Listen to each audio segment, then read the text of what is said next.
arrêté un peu plus d'1 an. Où bon, on connaît tous Facebook, donc on s'est connus par Facebook.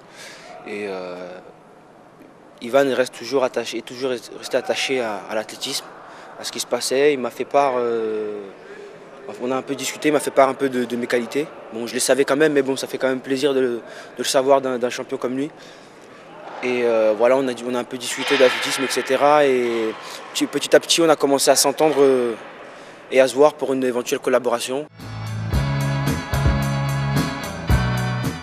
Et je me suis en fait interdit d'avoir un idole, mais ça reste quand même une personne à respecter, une personne qui a été 5 fois championne du monde en salle et 4 fois en été d'affilée. Ça veut dire que de 1994 à 2002, il est resté pratiquement invaincu en championnat, à part 96 où il se blesse, mais sinon il a toujours tout gagné. Et c'est clair que c'est une légende. Maintenant, je n'irai pas jusqu'à l'idolâtrer, mais c'est quelqu'un pour qui j'ai beaucoup de respect. Comme vous avez pu le voir à l'entraînement, on parle beaucoup parce que je pense que la base entre un entraîneur et un athlète, c'est l'échange.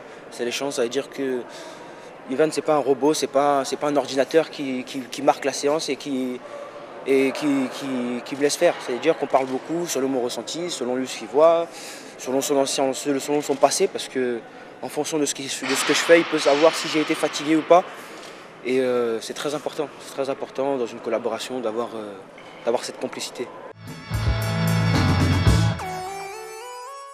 Alicante, bah, c'est chaud comme vous dites, la chaleur à Alicante, hein.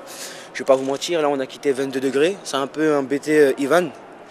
Mais je pense que lui comme moi on a compris qu'à l'approche des compétitions il fallait retourner aux sources pour être bien dans la tête.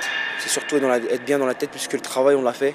Maintenant on fait des séances assez courtes pour vraiment préparer les compétitions. Quand on est jeune, je pense que les échecs valent mieux que la victoire, parce qu'il y a beaucoup plus de leçons à en tirer. Et voilà, maintenant c'est du passé, mais il ne faut pas oublier ce passé parce que c'est ce qui va m'aider à repartir, et j'espère que je le verrai cette année. En tout cas, je suis toujours revenu plus fort d'un échec. C'est-à-dire qu'en 2008, j'ai eu des problèmes de qualification pour les Jeux Olympiques alors que j'avais fait les minima. J'ai eu des problèmes avec le CNSF et avec l'ancienne fédération.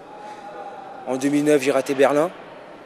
Je suis revenu avec un saut à 17,90 et un saut à 17,98. Maintenant, on va voir ce qui va se passer cette année.